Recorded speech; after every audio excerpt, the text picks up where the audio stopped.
Fidelity to spoken language, to dialogue, is often not interesting in a memoir, and is not, I believe, a goal that you should strive for.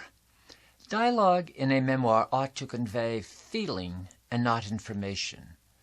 Dialogue takes the story out of the writer's consciousness, if only briefly, and lets the reader access the character's consciousness. In this video, I want to speak about common mistakes memoir writers make with dialogue. When used correctly, memoir dialogue is a dynamic tool for your memoir. Your best rule of thumb?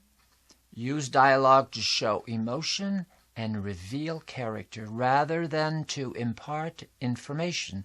The dialogue will convey to the reader your character's sophistication, emotional maturity, sensitivity, and much more without your having to say any of this directly. Before we go on to today's video, however, let me welcome you to the Memoir Network's Better Memoir Writing Masterclass. I am Denis Ledoux, a writer, a teacher, and founder of the Memoir Network. I'm so pleased you have joined me today. This masterclass is brought to you by the Memoir Network's premier long-distance e-course, The Memorable Story. Transform your struggling manuscript into an interesting and meaningful memoir via this in-depth university-level course, available in print and in audio. To learn more, see the link in the description below. The material for this video is expanded in my book, Turning Memories into Memoirs, which is available on our site, thememoirnetwork.com. Now back to our video on dialogue. If you want to impart information, and a memoir needs much information, do not place this information in your dialogue.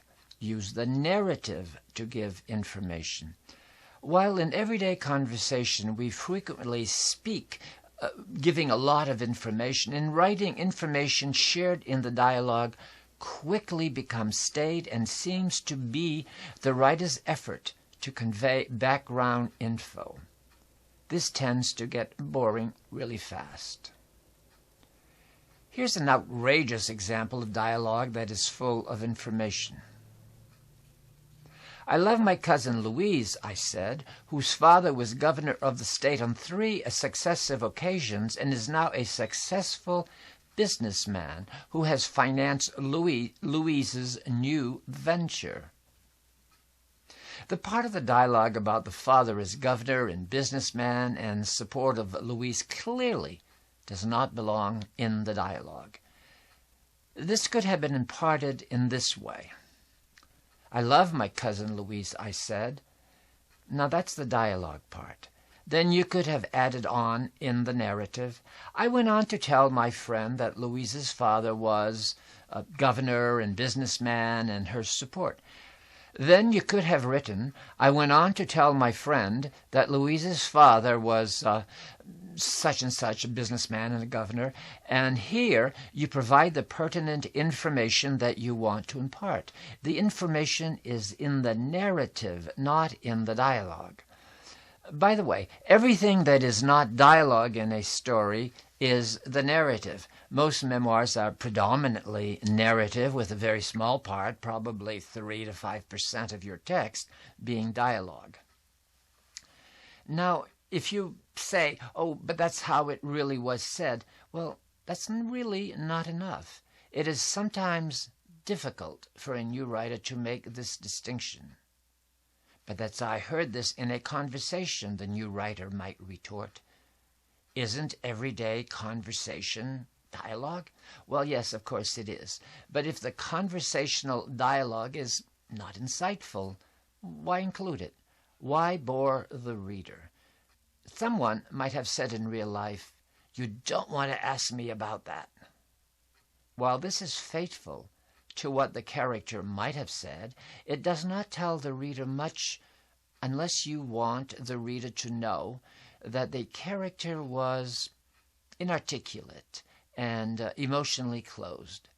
In that case, the dialogue is doing its job excellently. But if you want to give the reader some insight into the story, a better choice might be to write, and here, of course, you are putting words into the character's mouth. You might have written this: "It was embarrassing to me," or, for another nuance, "It was painful," or still another nuance you might have given to your character's dialogue: "That was a waste of my time," or, well, you get the idea. "Don't want to ask me about that?" does not provide the reader with much insight.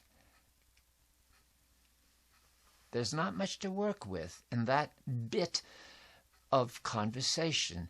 If you are uncomfortable putting words in a character's mouth, you might write your reaction into the narrative. You might write, "When he said, 'You don't want to ask me about that,' I understood it to mean he was embarrassed."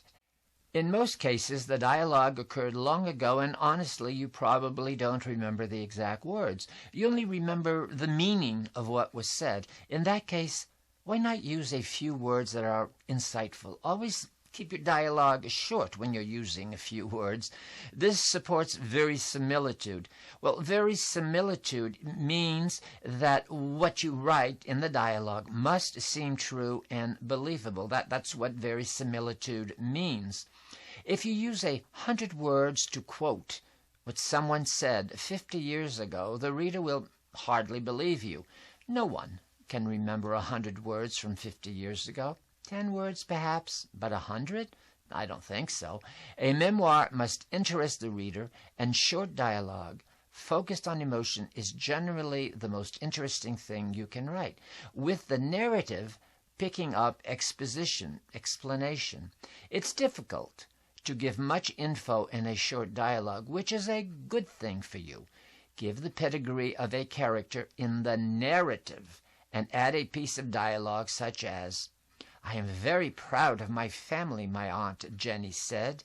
This provides us with her emotional position, while the narrative offers the reasons for her emotion. The narrative would reveal something like this: Aunt Jenny marveled, for instance, at the level of education her nieces and nephews had attained. Now let me repeat this for you. Fidelity to spoken language, to dialogue as you heard it or as you remembered it, is often not interesting and is not, I believe, a goal to strive for. Memoir dialogue is a dynamic tool for your writing. It allows the reader to hear the voice of your characters. As such, it is a strong element of show rather than tell. Memoir dialogue is a strong show and don't tell technique. I have a video on show and don't tell, which I'll link to at the end of this video. Your readers do not have to depend on what you tell them, but can listen to the character and come to personal conclusions based on what the character has shared about his or her emotions. If you would like to explore receiving help with your memoir on any aspect of memoir writing or publishing, know that we offer a 30-minute complimentary get-to-know-you coaching consultation. The link to a free consultation is in the description below. Oh yes, and before you go, please hit the subscribe button at the bottom of this video and click on the bell next to it. Subscribing assures this memoir writing content will appear on your YouTube homepage and on your recommendations bar.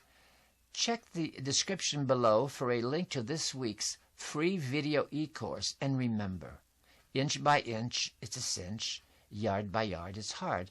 Good luck writing your stories.